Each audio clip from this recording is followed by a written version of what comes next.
ሰላም ጤና ይስጥልን ክቡራን የዩቲዩብ ቤተሰቦች፣ የሰዓቱን አጫጭር መረጃዎች እየቀርብ ያለው እስከ ፍጻሜው አብራችሁን ቆዩ።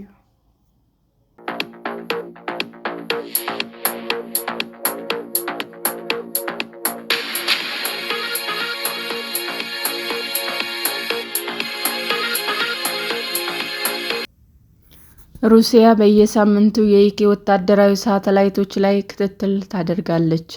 የሩሲያ ሳተላይቶች የብሪታንያን ወታደራዊ ሳተላይቶች እንደሚከታተሉ የዩክሬን የጠፈር አዛዥ ኃላፊ ተናገሩ።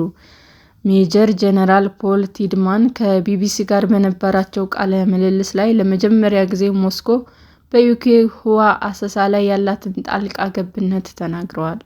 ሩሲያም ምድር ላይ ከሆነ በምትቆጣጠራቸው ስርዓቶች የዩክሬን ወታደራዊ ሳተላይቶች ለማፈን በየሳምንቱ ጥረት እንደምታደርግም ተናግረዋል። ባለፈው ወር የጀርመን መከላከያ ሚኒስትር ቦሪስ ፒስቶሪያስ ሩሲያ ጦራቸው የሚጠቀምበትን ሳተላይት የማወክ ተግባር መፈጸሟንም ተናግረው ነበር።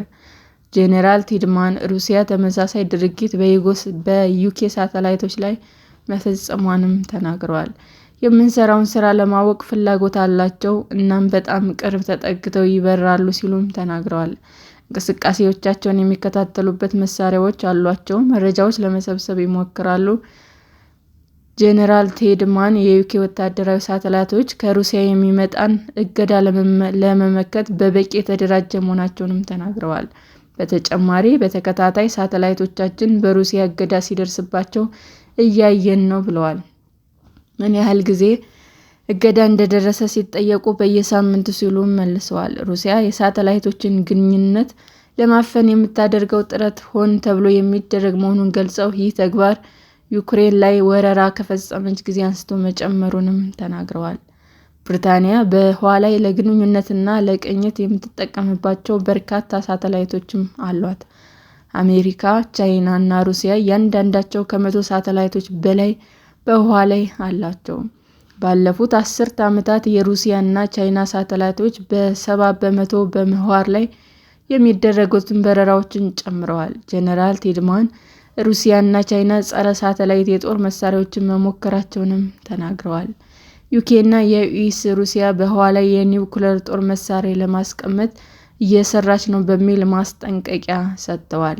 አሜሪካ ቻይናን እንደ ስጋት ስትመለከት፣ ጄኔራል ቲድማን ደግሞ ሩሲያን እንዳሁኑ ጊዜ አደጋ ይገልጿታል። ቻይና የበለጠ የተራቀቁ መሳሪያዎች አሏት ማለት እችላለሁ፣ ነገር ግን ሩሲያኖች ደግሞ የህዋ እንቅስቃሴያቸውን ለማወቅ የበለጠ የመጠቀም ፍላጎት አላቸው። በህዋ ላይ ስለሚሆነው የበለጠ እንደሚሰጉ ገልጸው ስጋታቸውን በህዋ ላይ እየጨመረ የመጣው መጣበብ ጭምር መሆኑንም ይናገራሉ።